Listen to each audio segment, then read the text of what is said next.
Hi guys. ഇപ്പോൾ കഴിഞ്ഞ പ്രാവശ്യം നമ്മൾ പറഞ്ഞത് കാനഡയിലേക്ക് പി ആറിന് എന്തൊക്കെയാണ് ചെയ്യേണ്ടത്, കൺസൾട്ടൻസി എങ്ങനെ സെലക്ട് ചെയ്യണം എന്നുള്ളതൊക്കെയാണ് പറഞ്ഞത്.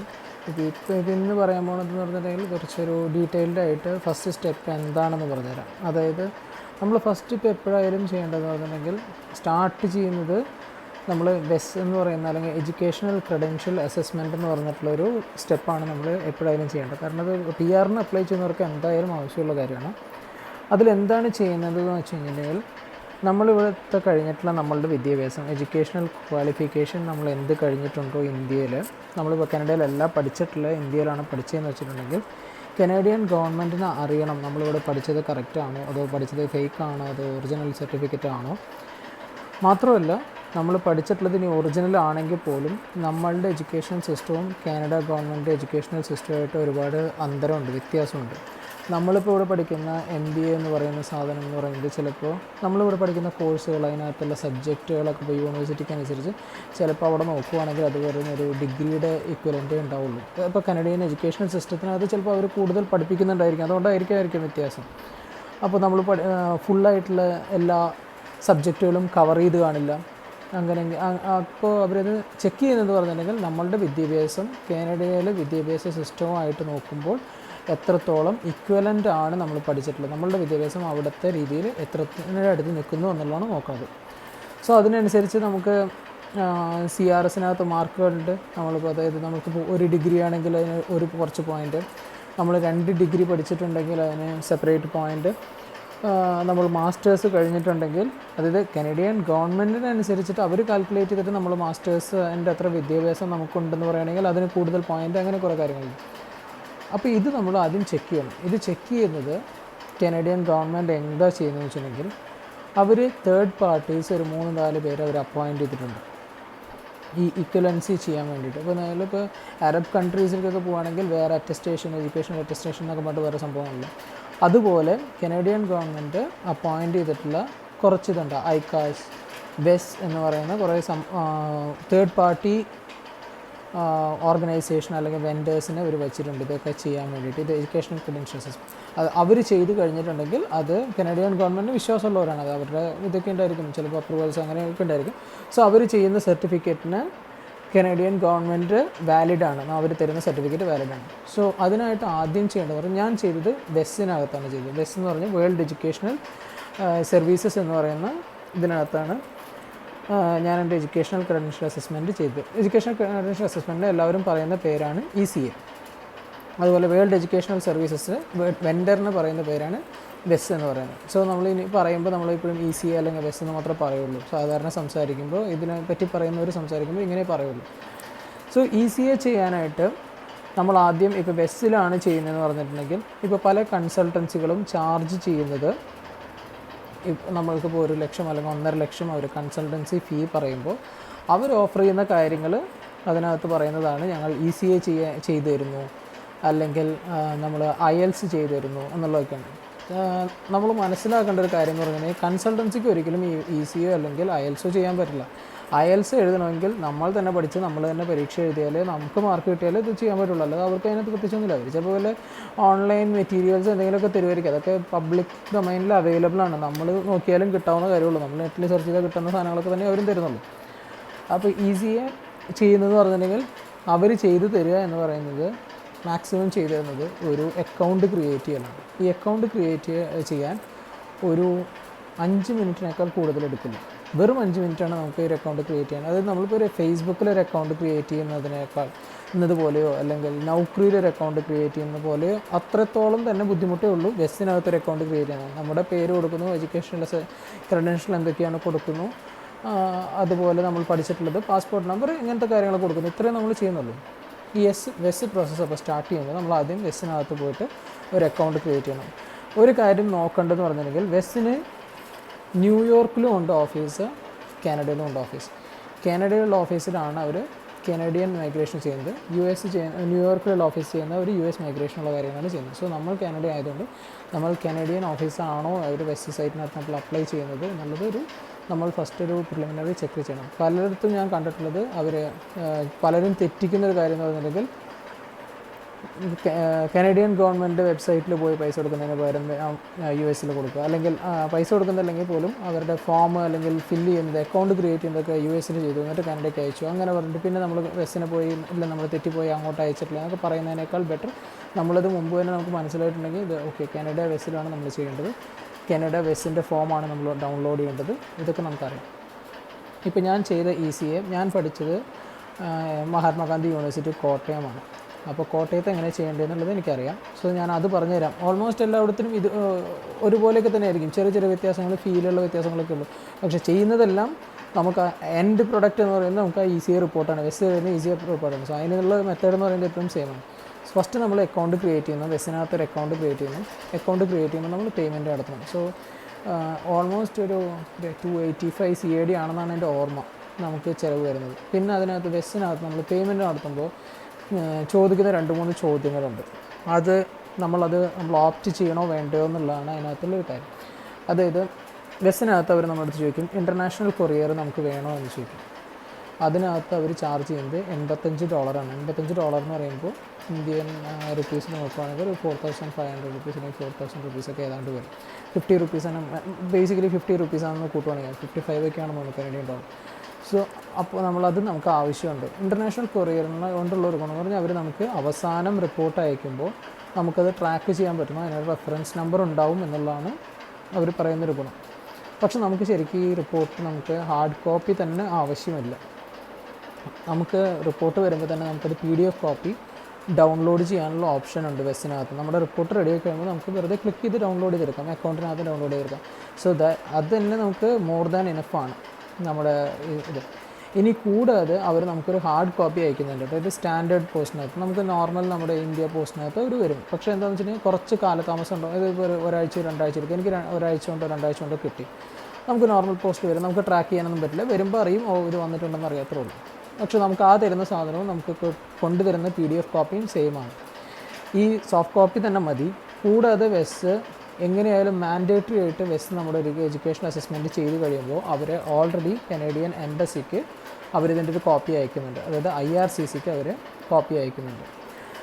സോ അത് ഓൾറെഡി IRCCയുടെ കയ്യിൽ നമ്മുടെ ഒരു കോപ്പി അവരിലുണ്ട്. കൂടാത്തതിന് നമ്മളൊരു സോഫ്റ്റ് കോപ്പി സബ്മിറ്റ് ചെയ്യുന്നുണ്ട്. പിന്നെ നമുക്ക് സ്റ്റാൻഡേർഡ് പോസ്റ്റിൽ നമുക്കൊരു ഇത് വരുന്നുണ്ട്. ഇതും കഴിഞ്ഞിട്ട് ആർക്കാർക്കും തോന്നുകയാണ് $85 കൊടുത്ത് നമുക്കതൊരു ഇൻ്റർനാഷണൽ കൊറിയർ ട്രാക്ക് ചെയ്യാവുന്ന രീതിയിൽ വേണമെന്ന് തോന്നുന്നവർക്ക് അത് അപ്ലൈ ചെയ്യാം. അതൊരു എക്സ്ട്രാ ഫീച്ചറാണ്, വേണമെങ്കിൽ അപ്ലൈ ചെയ്യാം. പക്ഷേ ഞാനത് അപ്ലൈ ചെയ്തിട്ടില്ല. കാരണം എനിക്ക് അത്രയും അതിൻ്റെ ആവശ്യമുണ്ടെന്ന് തോന്നുന്നില്ല. $4,500 സ്പെൻഡ് ചെയ്യേണ്ട ആവശ്യമുണ്ടെന്ന് തോന്നുന്നില്ല. ഞാൻ ചെയ്തിട്ടില്ല. സാധാരണ പോസ്റ്റിലാണെങ്കിൽ $7 ഉള്ളൂ. സോ ആ $7 നമ്മൾ കൊടുക്കുക. $7 എന്ന് പറഞ്ഞാൽ ഒരു 400 റുപ്പീസ് ഉണ്ടായിരിക്കും. Good enough. നമുക്കൊരു ഒരാഴ്ചയിലുള്ള സാധനം കിട്ടും. അത് ധൃതിയൊന്നുമില്ല സത്യം പറഞ്ഞാൽ. കാരണം അത് കഴിഞ്ഞിട്ട് നമുക്ക് IELTS എന്ന് പറഞ്ഞിട്ടുള്ള സാധനം ഉണ്ട്. IELTS കിട്ടിക്കഴിഞ്ഞിട്ട് നമ്മൾ ചെയ്യുകയാണെങ്കിൽ മാത്രമേ ഇത് നമുക്കിപ്പോൾ കിട്ടിയിട്ട് ഇപ്പോൾ തന്നെ നമുക്ക് ITA കിട്ടണമെന്നൊക്കെ ഉള്ള ഒരു ഓപ്ഷൻ ഉള്ളൂ. അല്ലെങ്കിൽ നമുക്ക് വെയിറ്റ് ചെയ്യാം, കുഴപ്പമില്ല. സോ $7. പിന്നെ അതിനകത്ത് ചോദിക്കുന്ന ഒരു HST എന്ന് പറയുന്ന ഒരു ടാക്സ് ഉണ്ട്. ഈ HST ടാക്സ് അടയ്ക്കണോ വേണ്ടയോ എന്നുള്ളതാണ് എനിക്ക് വന്നിട്ടുള്ളൊരു സംശയം. കാരണം അതിനകത്ത് വേർഡിങ്സ് നമുക്ക് ഒരു ക്ലാരിറ്റി ഉണ്ട് എങ്കിലും നമുക്ക് ആദ്യമായിട്ട് ചെയ്യുമ്പോൾ എനിക്കൊരു ഡൗട്ട് ഉണ്ടായിരുന്നു, ഇത് എങ്ങനെ ചെയ്യേണ്ടതെന്നും അറിയില്ലല്ലോ. HST നമ്മൾ അടയ്ക്കേണ്ട കാര്യമില്ല. HST ചെയ്യുന്നത് കനേഡിയൻ ഇൻഡിവിജ്വൽസ് അല്ലെങ്കിൽ കനേഡിയൻ റെസിഡൻസിനുള്ളതാണ് HST എന്ന് പറയുന്ന ടാക്സ്. സോ നമ്മളത് പേ ചെയ്യേണ്ട കാര്യമില്ല. സോ നമുക്ക് ഏതാണ്ട് ഒരു $285 അങ്ങനെ എത്രയാണ് വരുന്നത്. സോ ഇന്ത്യൻ റുപ്പീസ് ഞാൻ പേ ചെയ്തപ്പോൾ 13,000 റുപ്പീസാണ് വന്നത്. സോ ഇത് നമ്മൾ കൊടുത്തു കഴിഞ്ഞിട്ടുണ്ടെങ്കിൽ നമുക്കൊരു വെസ്സിൻ്റെ റെഫറൻസ് നമ്പർ കിട്ടും. ഈ റെഫറൻസ് നമ്പറാണ് ഗോയിങ് ഫോർവേഡ് നമ്മൾ വെസ്സുമായിട്ട് കമ്മ്യൂണിക്കേറ്റ് ചെയ്യുമ്പോൾ എപ്പോഴും ഉപയോഗിക്കുന്ന നമ്പർ ഇതാണ്.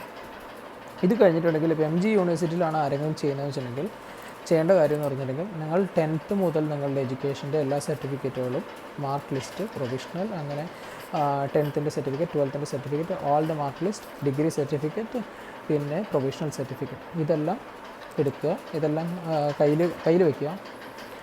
പ്ലസ് അഡീഷണൽ ആയിട്ട് നിങ്ങൾക്ക് എന്തെങ്കിലും ഡോക്യുമെൻറ്റ്സ് നിങ്ങളുടെ പേഴ്സണലായിട്ടുള്ള ഡോക്യുമെൻറ്റ്സ്, അതായത് ഇപ്പോൾ ID കാർഡ്, പാൻ കാർഡ്, ഇതൊക്കെ കയ്യിൽ വെച്ചു. കാരണം നമ്മളൊരു അകലേന്ന് വരുന്ന ഒരാളാണ്. ഞാൻ എൻ്റെ വീട് തൃശ്ശൂരാണ്. സോ കോട്ടയത്തേക്ക് പോകുമ്പോൾ എനിക്കൊരു ദിവസം പോയി കഴിഞ്ഞിട്ട് പിന്നെ അതില്ല ഇതില്ലെന്ന് പറഞ്ഞിട്ട് ഞാൻ വർക്ക് ചെയ്യുന്നത് ചെന്നൈയിലാണ്.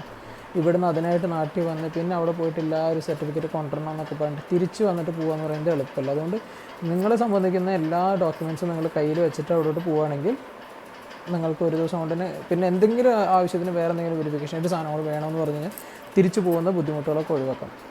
ഇതെല്ലാം കൊണ്ടിട്ട് നിങ്ങൾ ഏതെങ്കിലും ഒരു ദിവസം രാവിലെ കുറച്ച് നേരത്തെ ചെല്ലുക. ഒരു 7 മണി 8 മണി ആകുമ്പോൾ അതിരമ്പുഴ, കോട്ടയം അവിടെ എത്തുന്ന പോലെയുള്ള യൂണിവേഴ്സിറ്റി എവിടെയാണെങ്കിലും യൂണിവേഴ്സിറ്റി എവിടെയാണെങ്കിലും അവിടെ പോകാം. ഇപ്പോൾ കോട്ടയത്താണെങ്കിൽ MG യൂണിവേഴ്സിറ്റി പോകുകയാണെങ്കിൽ അവിടെ ചെന്ന് കഴിഞ്ഞിട്ട് അവിടുത്തെ ഓപ്പോസിറ്റുള്ള ഫോട്ടോസ്റ്റേറ്റുകളിലുള്ള ഒരു 8 മണി 8:15 കൂടി ഓപ്പണാണ്. നിങ്ങളൊരു ആദ്യമായിട്ട് തന്നെ പോവുകയാണ്, അവരടുത്ത് പറയുക എനിക്കിങ്ങനെ ട്രാൻസ്ക്രിപ്റ്റ് വേണം, കാനഡ മൈഗ്രേഷൻ ആണെന്ന് പറയാം. സോ നിങ്ങളുടെ വെസ് അക്കൗണ്ടിനകത്ത് നിന്ന് നിങ്ങൾക്കൊരു വെസ് റിക്വസ്റ്റ് ഫോം എന്ന് പറയുന്നൊരു ഫോം നിങ്ങൾക്ക് ഡൗൺലോഡ് ചെയ്യാൻ പറ്റും. അത് ഒരു ഡൗൺലോഡ് ചെയ്തിട്ട് സ്കാൻ കോപ്പി അല്ലെങ്കിൽ പ്രിൻറ്റോ 2 പ്രിൻ്റ് എടുത്ത് കഴിച്ചു നിങ്ങൾ എത്ര എണ്ണം നിങ്ങളിപ്പോൾ ഡിഗ്രിയും MG യൂണിവേഴ്സിറ്റിയിൽ നിന്നാണ് അല്ലെങ്കിൽ PGയും MG യൂണിവേഴ്സിറ്റിയിൽ നിന്നാണെങ്കിൽ നിങ്ങൾക്ക് 2 ഫോം വേണ്ടി വരും, 2 പ്രാവശ്യം അപ്ലൈ ചെയ്യേണ്ടി വരും, 2ൻ്റെയും ട്രാൻസ്ക്രിപ്റ്റുകൾ നിങ്ങൾ വാങ്ങിക്കേണ്ടി വരും. അവിടെ പോയിട്ട് അവരുടെ അടുത്ത് പറയുക എനിക്കിങ്ങനെ ട്രാൻസ്ക്രിപ്റ്റ് അപ്ലൈ ചെയ്യണമെന്ന് പറയുകയാണെങ്കിൽ അവിടെയുള്ള ആൾക്കാരാണ് ഇതിൻ്റെ ഏറ്റവും നന്നായിട്ട് അവർക്ക് അറിയാവുന്നത്. കാരണം അവർ ദിവസേന ചെയ്യുന്നതാണിത്, ഈ വെസ് എന്താണെന്നുള്ളത്. അവർ നമുക്ക് കുറച്ചൊരു പൈസ ചാർജ് ചെയ്യാറുണ്ട്, ഒരു 700-800 റുപ്പീസൊക്കെ ഒരു ഫോട്ടോസ്റ്റാറ്റ് അത് പ്രിൻ്റ് DTP വർക്ക് എന്നൊക്കെ പറഞ്ഞിട്ട്. അവർ ബേസിക്കലി എന്താ ചെയ്യുന്നതെന്ന് വെച്ചിട്ടുണ്ടെങ്കിൽ നമ്മളുടെ എല്ലാം മാർക്ക് ലിസ്റ്റ് എടുക്കുന്ന അവരിൽ ഓൾറെഡി ടെംപ്ലേറ്റുകളുണ്ട്, വേർഡ് ഫയലിൽ ടെംപ്ലേറ്റുകളുണ്ട്. അപ്പോൾ അതിനകത്ത് അവർ ഫില്ല് ചെയ്യുന്നത് നിങ്ങളിതുവരെ പഠിച്ചിട്ടുള്ള ഓരോ സെമസ്റ്ററും പഠിച്ചിട്ടുള്ള സമയം, അതിൻ്റെ സർട്ടിഫിക്കറ്റ് ഇഷ്യൂ ചെയ്തിട്ടുള്ള സമയം, ആ പഠിച്ച ആ ഓരോ സെമസ്റ്ററിലും പഠിച്ചിട്ടുള്ള സബ്ജക്റ്റുകൾ ഏതാണെന്ന്, അതിൻ്റെ ഇൻറ്റേർണൽ മാർക്ക്, എക്സ്റ്റേണൽ മാർക്ക്, നിങ്ങളുടെ കോളേജിൻ്റെ അഡ്രസ്സ്, അങ്ങനെ ഉള്ള ഡീറ്റെയിൽസൊക്കെയാണ് അവർ ഫില്ല് ചെയ്തത്. അതൊക്കെ അവർ ഫില്ല് ചെയ്തിട്ട് ഒരു സിംഗിൾ ഷീറ്റ് പോലെ ആക്കിയിട്ട് ഒരു സിംഗിൾ ഷീറ്റിനകത്ത് ഇതെല്ലാം ഫില്ല് ചെയ്ത് 8 സെമസ്റ്ററാണ് 8 സെമസ്റ്ററിനെ ഫില്ല് ചെയ്തിട്ട് ഒരു കൺസോളിഡേറ്റഡ് മാർക്കിൻ്റെ പർപ്പസാണ് അവർ ചെയ്യുന്നത്. അങ്ങനെ ഒരു ടെംപ്ലേറ്റിലാക്കിയിട്ട് അവരത് ഒരു CD-യിൽ റൈറ്റ് ചെയ്ത് തരും. ഈ CD-യിൽ റൈറ്റ് ചെയ്യുന്നത് നിങ്ങളുടെ കയ്യിൽ ടെംപ്ലേറ്റ് ഉണ്ട്. ഇപ്പോൾ നിങ്ങൾ BTech പഠിച്ചിട്ടുണ്ടെങ്കിൽ BTechന് ഇത് ചെയ്യുക, MBAക്ക് പഠിച്ചിട്ടുണ്ടെങ്കിൽ MBAക്ക് ചെയ്യാം. അപ്പോൾ തന്നെ നിങ്ങൾ ഇതിൻ്റെ എല്ലാറ്റിൻ്റെയും ഫോട്ടോ കോപ്പീസ് എടുക്കുക, എല്ലാ mark list, provisional, degree certificate, 10th, +2, വെസ്സിൻ്റെ റിക്വസ്റ്റ് ഫോം. ഞാൻ നേരത്തെ പറഞ്ഞ പോലെ കനേഡിയൻ വെസ്സിൻ്റെ, നിങ്ങൾ കാനഡയാണ് ചെയ്യുന്നത് വെച്ചിട്ടുണ്ടെങ്കിൽ കനേഡിയൻ വെസ്സിൻ്റെ റിക്വസ്റ്റ് ഫോം എടുക്കണം.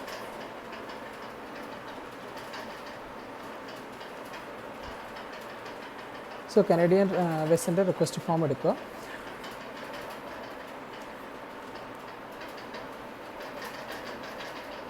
സോ പറഞ്ഞു വന്നത്, സോറി എൻ്റെ ഫോണൊന്ന് ഡിസ്കണക്റ്റ് ആയിരുന്നു. സോ പറഞ്ഞു വന്നത് വെസ്സിൻ്റെ റിക്വസ്റ്റ് ഫോം നമ്മൾ ഫില്ല് ചെയ്യണം. പ്ലസ് ഈ പറയുന്ന അവർ ചേരുന്ന CD അവർ തരുന്നു, ട്രാൻസ്ക്രിപ്റ്റിൻ്റെ ടെംപ്ലേറ്റ് ഉണ്ടാക്കിയിട്ടുള്ള CD-യിൽ അവർ റൈറ്റ് ചെയ്ത് തരും.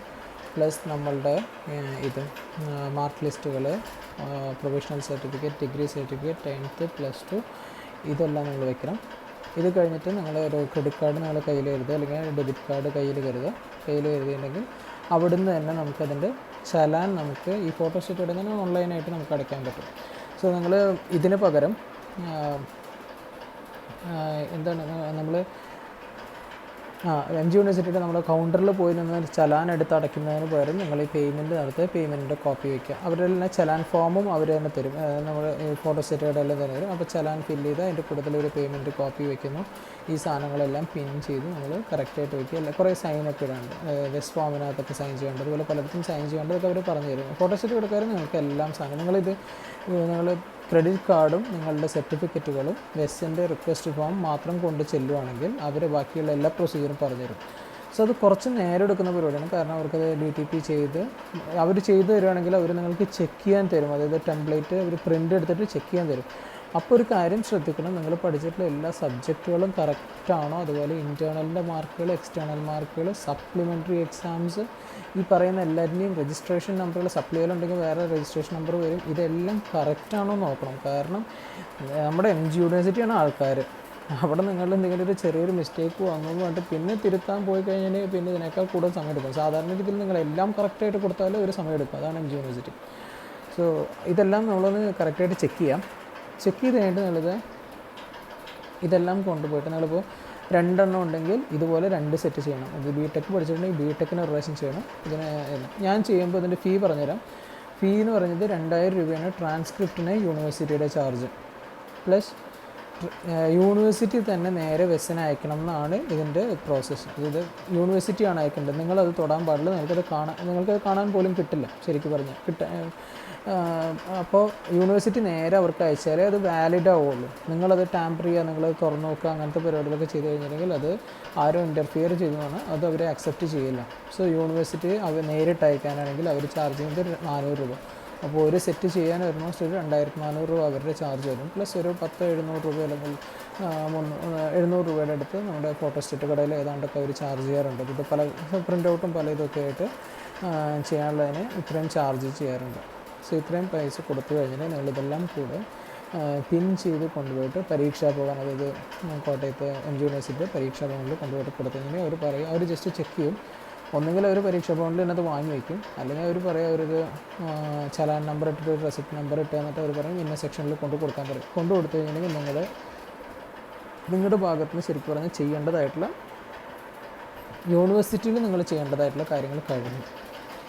പിന്നെ നിങ്ങൾ ചെയ്യേണ്ട ഒരു കാര്യം എന്ന് പറഞ്ഞിട്ടുണ്ടെങ്കിൽ നമ്മുടെ വെസ്സിൻ്റെ റെഫറൻസ് നമ്പർ വെച്ചിട്ട് നിങ്ങളുടെ ഡിഗ്രി സർട്ടിഫിക്കറ്റിൻ്റെ കോപ്പി, സോ കഴിയുന്നതും നിങ്ങൾ ഡിഗ്രി സർട്ടിഫിക്കറ്റിൻ്റെ കോപ്പി അയക്കുമ്പോൾ ഫ്രണ്ട് പേജും ബാക്ക് പേജും അയക്കാൻ നോക്കും. ബാക്ക് പേജ് എന്ന് പറഞ്ഞാൽ വേറെ ഒന്നുമല്ല, നമ്മുടെ ഡിഗ്രി സർട്ടിഫിക്കറ്റിൻ്റെ ബാക്കിൽ താഴെ അവരൊരു കുറച്ച് നമ്പറുകളും സൈനും സിഗ്നേച്ചറും കാര്യങ്ങളുണ്ട് ബാക്ക് സൈഡിൽ ഏറ്റവും താഴെ ഉണ്ടായിരിക്കും.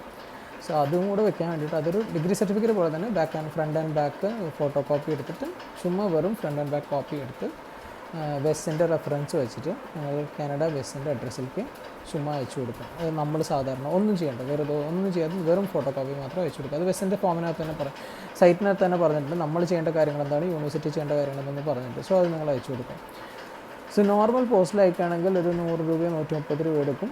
ഒരു ഞാൻ അയക്കുമ്പോഴൊക്കെ ഓൾമോസ്റ്റ് ഒരു 50 ഡേയ്സാണ് നമ്മുടെ ഇവിടെ നിന്ന് പോയിട്ട് വെസ്സിലെത്തി വെസ് അത് അക്നോളജ് ചെയ്യാൻ, ഈ റെസിപ്റ്റ് ഓഫ് ഡോക്യുമെൻറ്റ്സ് അക്നോളജ് ചെയ്യാൻ എടുക്കുന്ന സമയം എന്ന് പറഞ്ഞാൽ ഒരു 50 ദിവസമാണ്. സോ നിങ്ങൾ ഇവിടുന്ന് സാധാരണ പോസ്റ്റാണ് അയക്കുന്നത് വെച്ചിട്ടുണ്ടെങ്കിൽ ഒരു 50 ദിവസം കഴിഞ്ഞിട്ട് നോക്കിയാൽ മതി. പിന്നെ നമുക്ക് വേണമെങ്കിൽ മറ്റേതിനകത്ത് അയക്കാം, പ്രൊഫഷണൽ കൊറിയറോ അങ്ങനെയുള്ളത്. ഞാൻ അന്വേഷിച്ച് നോക്കിയപ്പോൾ സാധാരണ 2 ഫോട്ടോ കോപ്പി അയക്കാൻ അവരുടെ അടുത്ത് പറഞ്ഞത് കാനഡയിലേക്ക് എനിക്ക് 3500 രൂപീസ് എന്നാണ് പറഞ്ഞത്. എനിക്കറിയില്ല അത് ഉള്ളതാണോ ഇല്ലാത്തതാണോ അറിയില്ല. സോ ഞാൻ സാധാരണ പോസ്റ്റ് സെലക്ട് ചെയ്തോളൂ. കാരണം നമ്മൾ അയക്കുന്നത് എന്തായാലും യൂണിവേഴ്സിറ്റി ഒരു കുറേ സമയം എടുക്കും. ഞാൻ എൻ്റെ ടൈം ലൈൻ പറയാം എന്തോരം സമയം എടുക്കുന്നു. യൂണിവേഴ്സിറ്റി എടുത്ത ടൈം ലൈൻ എന്ന് പറഞ്ഞിട്ട് ഞാൻ സെപ്റ്റംബർ 2018 ഫസ്റ്റായിട്ട് അവിടെ പോയത്, MG യൂണിവേഴ്സിറ്റിയിൽ പോയത്. ഞാൻ അപ്ലൈ ചെയ്ത് വരുന്നു. എൻ്റെ റിലേറ്റീവോട് ഉണ്ടായിരുന്നു, കാരണം ഞാൻ അവരെ വിളിച്ച് ഇടയ്ക്കൊന്ന് ഫോളോ അപ്പ് ചെയ്യാൻ പറയാറുണ്ടായിരുന്നു. ഫോളോ അപ്പ് ചെയ്യാൻ പറഞ്ഞിട്ട് പോലും എൻ്റെ ബിടെക് അവർ പെട്ടെന്ന് തന്നെ അയച്ചു. അപ്പോൾ ഒരു കിട്ടിക്കഴിഞ്ഞാൽ ഒരു മാസത്തിൻ്റെ ഉള്ള അവരത് അയച്ചു, MG യൂണിവേഴ്സിറ്റി അയച്ചു. പക്ഷേ ഒരു മാസം അപ്പോൾ ഫസ്റ്റ് അവർ അയക്കുന്നത് എത്താൻ ഒരു മാസം എടുക്കുന്നു, ഒരു മാസം അവർ വെരിഫൈ ചെയ്യാൻ എടുക്കുന്നു. അത് കഴിഞ്ഞിട്ട് അവർ അയക്കുന്നു. അയച്ചു കഴിഞ്ഞിട്ടുണ്ടെങ്കിൽ പിന്നെ ഒരു 50 ഡേയ്സ് യൂണിവേഴ്സിറ്റി അയക്കുമ്പോഴും അവിടെ ഏതാണ്ട് എടുക്കുന്നുണ്ട്. 50 എന്ന് പറഞ്ഞാൽ ഒരു 60 ഡേയ്സ്, അപ്പോൾ 2 months അവർ അയച്ചു കഴിഞ്ഞിട്ട് വരുന്നു. സോ എൻ്റെ ബിടെക് മാത്രം അവിടെ എത്താൻ ഒരു 3 months കഴിഞ്ഞു. 3 months കഴിഞ്ഞിട്ട് രണ്ടാമത്തെ MBA അയക്കാൻ വേണ്ടിയിട്ട് സെക്ഷൻ ഓഫീസർ ഇല്ലെന്നോ ലീവിലോ എന്തൊക്കെ പറഞ്ഞ് MBA അവർ പിന്നെയും ഒരു മാസം ബിടെക് അവിടെ എത്തിക്കഴിഞ്ഞിട്ടോ അല്ലെങ്കിൽ ബിടെക്കിൻ്റെ അവിടെ എത്തുന്നതിന് കുറച്ച് മുമ്പങ്ങാണ് MBA അയച്ചത്. സോ ഓൾമോസ്റ്റ് ഒരു 6 months അടുത്ത് എൻ്റെ 2 സർട്ടിഫിക്കറ്റുകളുടെ സെറ്റ് ട്രാൻസ്ക്രിപ്റ്റ് അവിടെ എത്താൻ വേണ്ടിയിട്ട് എടുത്തു. അത് കഴിഞ്ഞപ്പോൾ വെസ് അവർ അക്നോളജ് ചെയ്യുന്നു. അപ്പോൾ ഞാൻ എൻ്റെ ഫോട്ടോ കോപ്പി അയച്ചിട്ടുണ്ട്. സോ എല്ലാ സർട്ടിഫിക്കറ്റും അവരിൽ എത്തിക്കഴിഞ്ഞ് വെസ് കിട്ടിക്കഴിഞ്ഞിട്ടുണ്ടെങ്കിൽ വെസ് ചെയ്യുന്നതെന്ന് വെച്ചിട്ടുണ്ടെങ്കിൽ വെസ് ഒരു വെരിഫിക്കേഷൻ മെയിൽ പിന്നെയും രണ്ടാമതൊരു പ്രാവശ്യം കൂടെ ഒരു വെരിഫിക്കേഷൻ മെയിൽ യൂണിവേഴ്സിറ്റിക്ക് ഡയറക്റ്റായിട്ട് അയക്കും. ഒന്ന് മെയിലും അയക്കും, ഇലക്ട്രോണിക് മെയിലും അയക്കും, സാധാ നോർമൽ പോസ്റ്റും യൂണിവേഴ്സിറ്റിക്ക് അയക്കും. അതായത് ഇങ്ങനൊരു ആളുടെ കാൻഡിഡേറ്റിൻ്റെ ഇന്ന ഡോക്യുമെൻറ്റ്സ് ഞങ്ങൾക്ക് കിട്ടിയിട്ടുണ്ട്, എന്താണ് അവർ അയക്കുന്നത് നമുക്കറിയില്ല, പക്ഷെ അവർ റീവെരിഫൈ ചെയ്യാനുള്ള ഒരു സംഭവം എന്തോ ഒരു മെയിൽ ഇനീഷ്യേറ്റ് ചെയ്യുന്നുണ്ട്, മെയിലും പോസ്റ്റിലും അയക്കുന്നുണ്ട്. അതിന് യൂണിവേഴ്സിറ്റി റെസ്പോണ്ട് ചെയ്യണം. സോ അത് റെസ്പോണ്ട് ചെയ്തില്ലെങ്കിൽ 7 weeks കഴിഞ്ഞിട്ടുണ്ടെങ്കിൽ അവർ പിന്നെയും അയക്കും, വെസ് പിന്നെയും അയക്കും. സോ യൂണിവേഴ്സിറ്റി അത് റെസ്പോണ്ട് ചെയ്യണം. സോ നമുക്ക് ആരെങ്കിലും യൂണിവേഴ്സിറ്റിയിലുണ്ട് പരിചയമുള്ളവരെന്നുണ്ടെങ്കിൽ നിങ്ങൾക്ക് വേണമെങ്കിൽ ട്രൈ ചെയ്യുകയാണെങ്കിൽ ചിലപ്പോൾ ഇത് ഈ പ്രോസസ്സ് ഒന്ന് കുറച്ച് ഫാസ്റ്റായിട്ട് മൂവ് ചെയ്യാൻ ചിലപ്പോൾ സഹായിക്കും. അവരോട് പറയുകയാണെങ്കിൽ ചിലപ്പോൾ കുറച്ച് മുമ്പ് തന്നെ അത് വെരിഫൈ ചെയ്യുക അല്ലെങ്കിൽ റെസ്പോണ്ട് ചെയ്യുകയൊക്കെ ചെയ്യും. എൻ്റെ അവർ റെസ്പോണ്ട് ചെയ്യാനും ഇതുപോലെ 2 ആഴ്ചയൊക്കെ സമയമെടുത്ത് ഫോളോ അപ്പ് ഒക്കെ ചെയ്ത് ഫോണിലൊക്കെ വിളിച്ചിട്ടൊക്കെ അത് കഴിഞ്ഞ് അവർ റെസ്പോണ്ട് ചെയ്തു. ഞാൻ 2018 സെപ്റ്റംബറിൽ ഞാൻ സ്റ്റാർട്ട് ചെയ്ത പ്രോസസ്സ് എൻ്റെ കയ്യിൽ വെസ്സിൻ്റെ റിസൾട്ട് വരുമ്പോൾ 30 May 2019 സോ നിങ്ങൾക്ക് ഊഹിക്കാം September, October, November, December. So almost ഒരു 9 months അടുത്ത് എനിക്കെടുത്തു. എൻ്റെ ഫ്രണ്ട്സ് ചെയ്തവർക്ക് ഒരു 8 months 7 months കിട്ടിയിട്ടുണ്ട്. പക്ഷേ എന്നാലും ഒരു 6 to 7 months ഇതാണ് വെസ്സിൻ്റെ പ്രോസസ്സ്. അവസാനം നിങ്ങൾക്ക് കിട്ടുന്നു വെസ്സിൻ്റെ റിപ്പോർട്ട് നിങ്ങൾക്ക് ഡൗൺലോഡ് ചെയ്യാൻ പറ്റുന്നു. ഇപ്പോൾ ഈ കാര്യങ്ങളൊക്കെയാണ് വെസ്സിനകത്ത് നമ്മൾ ചെയ്യും. സോ ഈ സമയം കൊണ്ട് നിങ്ങൾക്ക് എന്തായാലും നമ്മുടെ ഒരു ദിവസമാണ് നമുക്ക് യൂണിവേഴ്സിറ്റിയുള്ള പരിപാടിയുള്ളൂ, നമുക്ക് ചെയ്യേണ്ട കാര്യമുള്ളൂ. അപ്പോൾ അത്രയധികം സമയം എടുക്കില്ല. ഈ സമയമാണ് നമ്മുടെ IELTS-ന് വേണ്ടി നമുക്ക് പ്രിപ്പയർ ചെയ്യാൻ വേണ്ടി ഉപയോഗിക്കാവുന്ന സമയം. ഈ 8 months അല്ലെങ്കിൽ 9 months നമുക്ക് പ്രത്യേകിച്ച് വേറെ ഒന്നും ഇതിനകത്ത് ചെയ്യാനില്ല.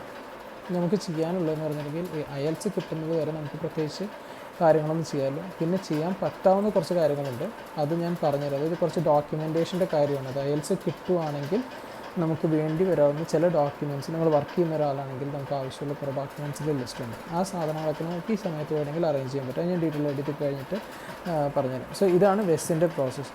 സോ ആരെങ്കിലും ചെയ്യുന്നവരുണ്ടെന്നുണ്ടെങ്കിൽ ആദ്യം നിങ്ങൾ വെസ് ചെയ്ത് തുടങ്ങുക. അതായത് ഒരു ഫസ്റ്റ് സ്റ്റെപ്പ് എന്നുള്ള രീതിയിൽ ഈ പറയുന്നത് എനിക്ക് പറ്റിയൊരു അനുഭവം പറയുന്നത് വെച്ചിട്ടുണ്ടെങ്കിൽ എനിക്കിത് ആരും പറഞ്ഞു തരാനില്ല, ചെയ്യാനും അറിയണ്ടായിരുന്നില്ല. സോ ഞാനിത് കുറേ ഡിലേ ആയി. അതായത് എങ്ങനെ ചെയ്യണമെന്ന് അറിയാത്തതുകൊണ്ട് തന്നെ റിസർച്ച് ചെയ്ത് ഇത് അറിയാത്തതുകൊണ്ട് നമ്മൾ ആ ഒരു കാലെടുത്ത് വെക്കാത്തൊരു പരിപാടിയില്ല. നമ്മളിപ്പോൾ എന്താണ് ചെയ്യേണ്ടതെന്ന് അറിയാത്തതുകൊണ്ട് ഫസ്റ്റ് സ്റ്റെപ്പ് എടുക്കാനാണ് നമുക്ക് എപ്പോഴും ഒരു ബുദ്ധിമുട്ടുണ്ടാകും. സോ അതുകൊണ്ട് ഞാനിത് കുറേ ഡിലേ. അവസാനം എനിക്ക് ഫ്രണ്ടിനെ ഞാനങ്ങനെ കണ്ടുപിടിച്ച് അവർ ചെയ്യുന്നുണ്ടെന്ന് പറഞ്ഞു കഴിഞ്ഞപ്പോൾ അങ്ങനെ അത് ഇവിടെയൊന്നും ഉള്ളതല്ല, പഞ്ചാബിലുള്ളൊരു ഫ്രണ്ടാണ്. പഞ്ചാബിൽ ഞാൻ ഇതുപോലെ പണ്ട് പരിചയപ്പെട്ട് അവരുടെ ഫോൺ സംസാരിച്ചിട്ടില്ല, കണ്ടിട്ട് പോലുമില്ല. അങ്ങനെ സംസാരിച്ച് അവരെന്നെ ഹെൽപ്പ് ചെയ്തപ്പോഴാണ് ഞാനിന്ന് ശരി ഓക്കെ ചെയ്യാം, അവരും ചെയ്തുകൊണ്ടിരിക്കുന്നുണ്ടായിരുന്നു. അങ്ങനെ ചെയ്യാമെന്ന് പറഞ്ഞിട്ട് തുടങ്ങിയപ്പോഴാണ് പിന്നെ ഇത്രയും കാര്യങ്ങൾ മനസ്സിലായത്. സോ ആരെങ്കിലും ചെയ്യുന്നുണ്ടെങ്കിൽ നിങ്ങൾ ഫസ്റ്റായിട്ട് എഡ്യൂക്കേഷണൽ ക്രെഡൻഷ്യൽ അസസ്മെൻറ്റ് ECA ചെയ്ത് തുടങ്ങുക. അപ്പോഴേക്കുമാണ് നമ്മൾ IELTS-ൻ്റെ കാര്യങ്ങളൊക്കെ വരുള്ളൂ. അത് കുറച്ച് സമയമെടുക്കുന്ന പരിപാടിയാണ്. സോ അതൊരു 8 മാസമോ അല്ലെങ്കിൽ 6 മാസമൊക്കെ എന്തായാലും മിനിമം എക്സ്പെക്റ്റ് ചെയ്യാവുന്ന കാര്യമാണ്. സോ അതുകൊണ്ട് അത് സ്റ്റാർട്ട് ചെയ്ത് വയ്ക്കുക. താങ്ക്സ്. ഞാൻ അടുത്ത വീഡിയോയിൽ ഞാനിതിൻ്റെ IELTS-നെ പറ്റിയിട്ട് പറഞ്ഞുതരാം. പിന്നെ അതുപോലെ ഡോക്യുമെൻറ്റേഷൻ്റെ കാര്യങ്ങൾ പറഞ്ഞുതരാം. Thank you.